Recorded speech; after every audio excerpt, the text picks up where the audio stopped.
नमस्कार दोस्तों, आज का टॉपिक है ऑपरेशंस ऑन क्यू। क्यू एक फीफो डेटा स्ट्रक्चर है। फीफो का मतलब फर्स्ट इन फर्स्ट आउट, मतलब जो सबसे पहले अंदर आया वही सबसे पहले बाहर जाएगा। सबसे पहले आने वाले का नंबर सबसे पहले दिया जाएगा। अगर आप मूवी की टिकट की लाइन में लगे हुए हैं और आपके पास QR कोड है तो सबसे पहले जो कोड दिखाएगा वही क्यू से बाहर जा सकता है। इसी तरह अगर मूवी की टिकट है, आपको बुक करनी है, तो अगर आप सबसे पहले बुक करेंगे तो आपको मनपसंद सीट मिल जाएगी। क्यू को समझने के लिए हम एक सांप का एग्जाम्पल लेते हैं। इसमें सांप का मुंह फ्रंट है और सांप की पूंछ है रियर। जैसे सांप की एज बढ़ती जाती है तो सांप की लंबाई बढ़ती जाती है। इसका मतलब उसकी पूंछ लंबी होती चली जाती है। तो हम कह सकते हैं कि जब भी क्यू के अंदर एलिमेंट इंसर्ट होता है तो वो रियर की तरफ इंसर्ट होता है। बहुत पहले एक मूवी आई थी नागिन, जिसके अंदर एक एग्जाम्पल दिया हुआ था कि सांप जो है उसकी आंखों में कैमरा होता है तो वो आपकी फ़ोटो खींच लेता है। मतलब अगर आपको सांप से बचना है तो अगर आपको उसको एलिमिनेट करना है तो आपको उसके फेस के ऊपर हिट करना होगा। यानी कि उसको अगर आपको डिलीट करना है तो फ्रंट साइड से डिलीट करना होगा। तो इस एग्जाम्पल से हम समझ सकते हैं कि क्यू में अगर हमें कोई एलिमेंट को डिलीट करना है तो हम उसको फ्रंट से डिलीट करेंगे। हमने ये सांप का एग्जाम्पल समझने के लिए लिया है कि एलिमेंट इंसर्ट होते जाएंगे तो रियर की तरफ से इंसर्ट होंगे और एलिमेंट अगर डिलीट होंगे तो वो फ्रंट की तरफ से डिलीट होंगे। यहाँ पे हम देख सकते हैं कि हमने एक एरे की फॉर्म बनाई हुई है जिसको हम रिप्रेजेंट कर रहे हैं क्यू में। यहाँ पे मैंने 1 से स्टार्ट किया हुआ है, 1 2 3 4 5 6। बट हमें पता है कि जब भी हम प्रोग्रामिंग का यूज़ करते हैं तो हम इंडेक्सिंग लेते हैं। तो पहले ब्लॉक को हम 0 लेते हैं, फिर 1 2 3 4।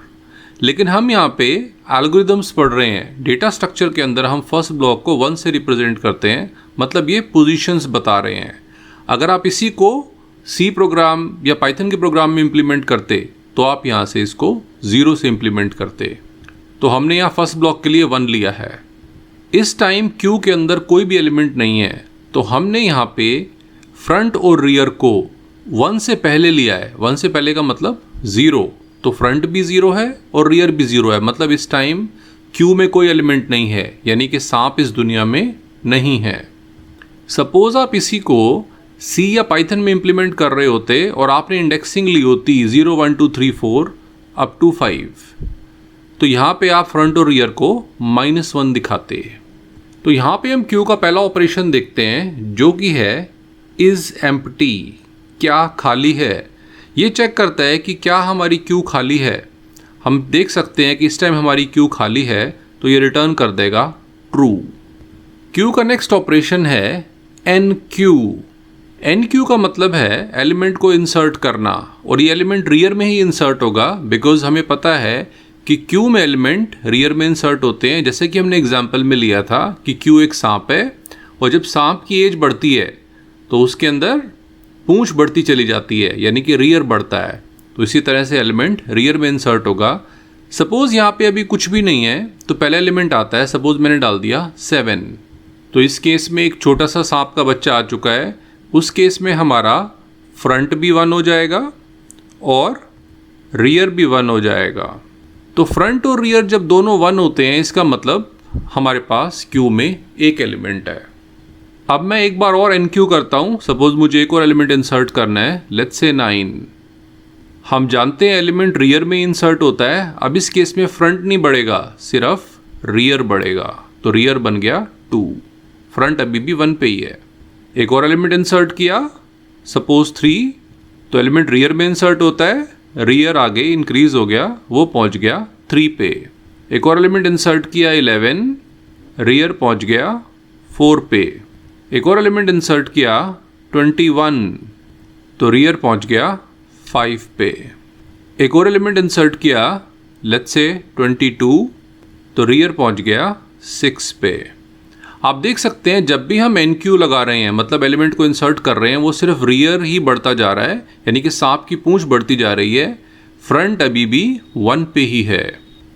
नेक्स्ट ऑपरेशन है डी क्यू का मतलब एलिमेंट को डिलीट करना। और हम जानते हैं कि क्यू के अंदर एलिमेंट सिर्फ फ्रंट से ही डिलीट हो सकता है। जैसा कि हमने अभी सिने का एग्जाम्पल लिया था कि स्नेक को अगर आपको एलिमिनेट करना है तो आपको फेस पे हिट करना चाहिए, अदरवाइज वो आपकी फ़ोटो खींच लेगा अपनी आइज़ से।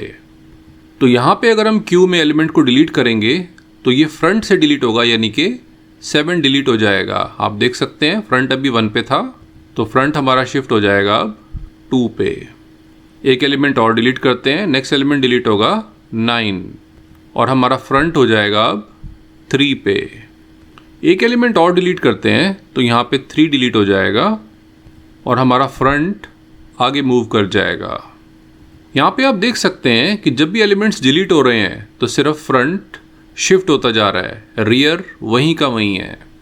अगला ऑपरेशन है गेट फ्रंट। गेट का मतलब लेना, फ्रंट, तो फ्रंट को लेना। तो यहाँ पे क्या होगा कि ये रिटर्न करेगा फ्रंट की वैल्यू, लेकिन यहाँ पे कोई भी चीज़ डिलीट नहीं होगी। यहाँ पे हम देख सकते हैं फ्रंट हमारा 4 पे है और 4 पे जो एलिमेंट पड़ा हुआ है वो है 11, तो यहाँ पे 11 रिटर्न हो जाएगा, यानी कि गेट फ्रंट का आंसर आएगा 11। अगला ऑपरेशन है गेट रियर, मतलब रियर की वैल्यू को लेना। यहाँ पे रियर की वैल्यू रिटर्न होगी, लेकिन यहाँ पे कुछ भी डिलीट नहीं होगा। हम देख सकते हैं रियर हमारा 6 पे है और 6 पे जो एलिमेंट पड़ा है वो है 22, तो गेट रियर का जो आंसर आएगा वो आएगा 22। अगला ऑपरेशन है साइज। ये हमें क्यू का साइज बताएगा। क्यू का साइज मतलब उसमें कितने एलिमेंट्स है वो बताएगा। यहाँ हम देख सकते हैं अभी क्यू के अंदर 1 2 3 यानी कि 3 एलिमेंट्स हैं, तो क्यू का साइज है 3। तो आज के लिए इतना ही।